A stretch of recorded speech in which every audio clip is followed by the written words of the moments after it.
What's going on, world? It's Brad Reynolds here, hashtag Think Nashville, Think Brad.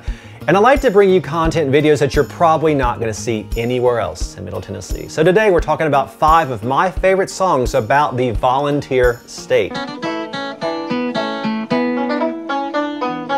Keep in mind, this is my list. You're probably going to disagree. You're probably going to think some of the choices I had were dumb or stupid or foolish, or said, Brad, you forgot about this song from this guy or gal from 50 years ago. I probably did. Unfortunately, due to copyright issues, I'm not going to be able to add the songs over the background while I'm recording this. So you're going to have to listen to me sing little snippets at the end, so you'll want to stay tuned for that. Jumping right into it, here are now my top 5 songs about the volunteer state. Number 5, Rocky Top. Was there any doubt ever? Seriously? I mean, as a UT alum, I love to hear this song whenever the Vols score, which this season, unlike recent ones, is a lot.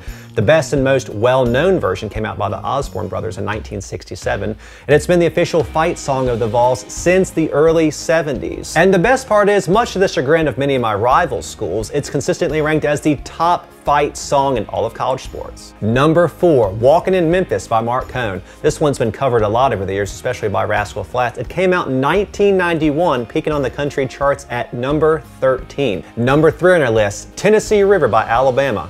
The boys from Fort Payne, Alabama came up with this one in 1980 and was their first and maybe their best hit. It's all about life lived along the Tennessee River, which goes not only from Tennessee, but into Alabama as well. One of my favorites, if you ask me. Number 2, Smoky Mountain Rain by Ronnie Milsap. This one tells the story of a man who came from LA back to Knoxville and then hitchhiked to Gatlinburg, only to find out that his woman was no longer there. The Smoky Mountain Rain is a metaphor for his tears. And number 1, Tennessee Whiskey by George Jones, and most recently covered wonderfully, I might add, by Chris Stapleton. The song originally came out in 1981 and was first offered to George Strait, who turned it down. Not a good decision on his part. David Allen Coe took it from there, initially releasing it. The song is about what else? Love and drinking, 2 things that go hand in hand in Nashville. Alright, I thought I could limit myself to just 5, but I've got 2 more I want to sneak in for you. Number 1, the GOAT, Dolly Parton. I hope she's with us for years to come, but when she goes, they better build a statue of her up on the Capitol here in Nashville.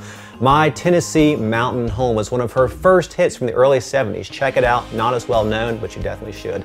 And A Tender Tennessee Christmas by Amy Grant. This one came out in '83, and if you live in Nashville and haven't heard it, I don't know what planet you're living on.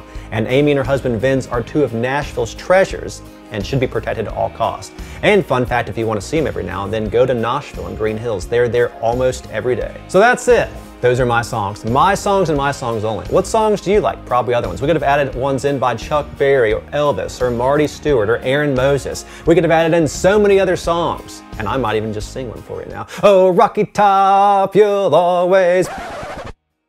Alright, so Aaron cut me off here because nobody wants to hear me sing Rocky Top. You just want to see the band play it on Saturdays, which you're going to get the chance to see tomorrow when we smoke South Carolina. Not a chance. Not this time. It never happened. So until then, keep tuning in to Think Brad, keep going to thinkbrad.com, and keep buying real estate from me and only me. And my eyes will continue to adore you just like Frankie Valli's did all those years ago. See you soon. Cheers.